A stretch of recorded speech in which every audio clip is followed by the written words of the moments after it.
მე ვარ ირმა ცოცხალაშვილი, სპეცმასწავლებელი. პანდემიის დაწყებისთანავე, შიში არ იყო, უბრალოდ გაურკვევლობა ჰქონდა ყველას, იმიტომ რომ ესეთი რაღაც ყველას ცხოვრებაში რა თქმა უნდა პირველად ხდებოდა. აი მომავლის შიში ჰქონდა, რა იქნებოდა, როგორ იქნებოდა, აი უცბად ყველანი აღმოჩნდით სახლში. ჩვენი ბავშვებისთვის ეს იყო ძალიან რთული. იმიტომ რომ მათ ყოველდღიურ გარემოს მოუწყვიტეთ და ესე ვთქვათ სახლში დარჩა ყველა.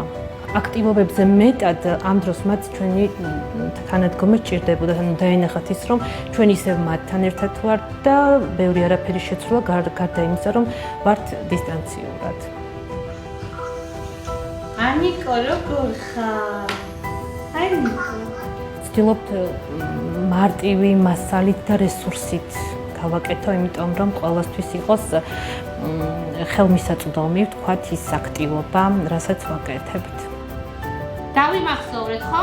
ყველამ დაიმახსოვროს თითო საგანი და ეხლა დავმალე და მითხარით. აბა რა ეხარდა აქ? კარინე, შენ მითხარი. აი, გიო, შენ თქვი, აბა რა? მანქანა. მანქანა. კი ბატონო, კიდევ? ჩვენ ბავშვებს ყველაზე მაგარი მშობლები ყავთ. მინდა ვთქვა, იმიტომ რომ მათ გარეშე ჩვენ ამას ვერ ვიზამდით, რა თქმა უნდა და დღემდე ვხედავთ, რომ ონლაინ ჩართვაზე ყველა უზის თავის შვილს უმეტესობა და ერთად აკეთებენ იმას, რასაც ჩვენ აქედან ვაწვდით. პირველი გაკვეთილს გეტყვით. დავგეგმეთ, დავრეკეთ, რომ აი დღეს ამ საათზე გვექნებოდა ჩართვა.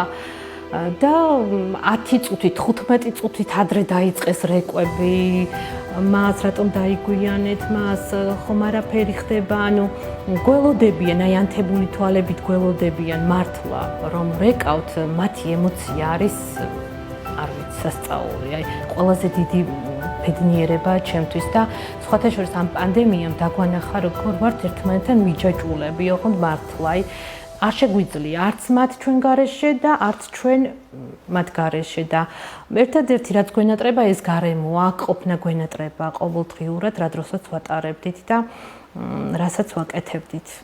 ძალიან ენატრება თაქაურობა. ჩვენც ახლა ეს ცარიელი ოთახები რაღაცნაირად გულზე გვხვდება. არ გვეგონა, მაგრამ შევძელით და გადავლახეთ და ნამდვილად ყველა გამოწვევას, ყველა სირთულეს გადავლახავთ, მე მჯერა ამის.